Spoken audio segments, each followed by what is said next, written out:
Hello and welcome. I'm Shari, the Soulmate Seeker's Love Coach, and I'm so happy you're interested in a sample Prepare Yourself to be a Loving Soulmate reading. This reading can help you start the process of getting into alignment with your soulmate partner, an important part of your soulmate journey. If we haven't met, I'm Shari, the Soulmate Seeker's Love Coach. I'm a certified Law of Attraction, spiritual and relationship life coach and psychic advisor. I specialize in helping you get into alignment with your soulmate partner so you can connect to your happily ever after. I've been an energy worker and healer all my life, and I've been a psychic advisor for going on 20 years. For this reading, I've drawn 9 cards: the crystal ball, yarn, the phoenix, the flamingos, grapes, roses, kerosene, crackshot, and handcuffs. In the next slides, I'll help you understand what each of these cards means and how they relate to being a loving soulmate partner. The first card in this reading addresses who am I? And I've drawn the crystal ball. This is a clue from the universe to trust your intuition, see clearly what's below the surface, and get and use gut reactions whenever they come up. The idea here is that you are a person who is open to your intuition and able to use it to see clearly, but I think it feels a lot like you may be putting dampers on those gifts. So it's time to remember them and reawaken them. Card number 2 answers the question, what truly makes you happy in a romantic relationship? And oddly, this card, yarn, is generally a more negative card simply because it talks about problems and messes and all of those kinds of things that stress people out when they're in a relationship. But in this case, it kind of feels like maybe you feel more comfortable when there's something to clean up, a problem to solve, or some drama to handle. And while that may make uncomfortable situations for you, that's what makes you happy. Card number 3 addresses what makes you unhappy in a relationship. And again, it feels a lot like maybe this card and the yarn card from the previous slide got switched.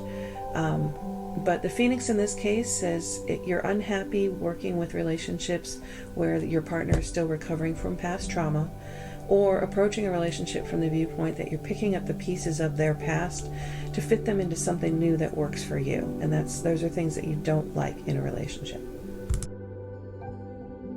Card number 4, the flamingos, asks what positive qualities do romantic interests see in you? They see you as a possible soulmate, even on the very first meeting, because they connect with you. They connect with your spirit when you're in alignment with them. And they see long-term potential and like displays of affection. These are all things that make you happy as well. Card number 5, the grapes, answers what negative qualities do romantic interests see in you? And in this case, they see your tendency toward overindulgence, and they may not be on the same path to family as you are, or at least not in the same timing, where you might want a family right now and they don't, or vice versa. And finally, they worry that you won't be in control of the abundance and wealth that you have. Perhaps they see you spending freely and don't understand your financial situation, so don't let this be a judgment on you. Let this be something you can explain. Number 6, roses, addresses the question, what type of person would make you the happiest? And you need someone who will indulge in romance with you, someone who is devoted to you and your connection, has a high emotional IQ. In other words, they're able to handle emotional discussions without it flustering them and causing problems for them. And you also want someone who will be true to you, someone who will be faithful. Card number 7, kerosene, addresses the question, what is holding you back from meeting the love of your life? And this one may feel kind of like an attack, but it really just means you need to kind of shift how you present yourself. Still be you, but maybe be slightly gentler, because it feels like there's a lot of aggression in how you approach people. You may be moving too quickly for them as well, and you like to be provocative even when it's not appropriate for the situation.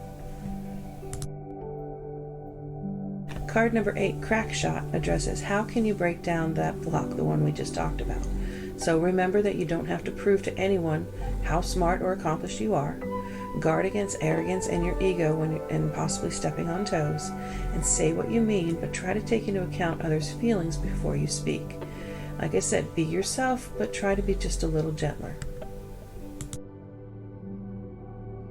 Card number 9, Handcuffs, addresses the question, what guidance is the universe trying to give me about being a loving soulmate? First, your need and desire to be in control is holding you back from connecting with your soulmate. So it's time to let go of those clenched fists that you have around your life and everything in it. Let the universe make some choices for you and trust that it will bring you what you need and not something to harm you. It's time to break free of things like other people's opinions, society's judgment of your choices, and things like that.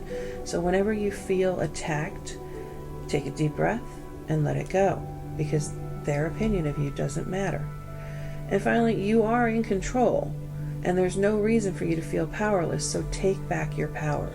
Everything that you've given energy to that no longer serves you, let it go. And that will open up your energy and open up space in your energy for you to connect with and align with your soulmate partner.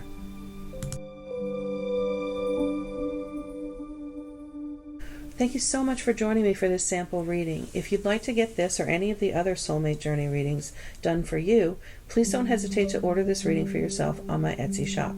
I'll include the link in the description. There are lots of other ways you can contact me and connect with me. And first, you can find me on my website, www.soulmateseekerslovecoach.com, or on Facebook, just search for @SoulmateSeekers. My Etsy shop is Soulmate Seekers Love C, the letter C, because I ran out of characters in the name. And you can join my membership or leave me a tip at Buy Me a Coffee. Just search for Coach Shari Cifuentes.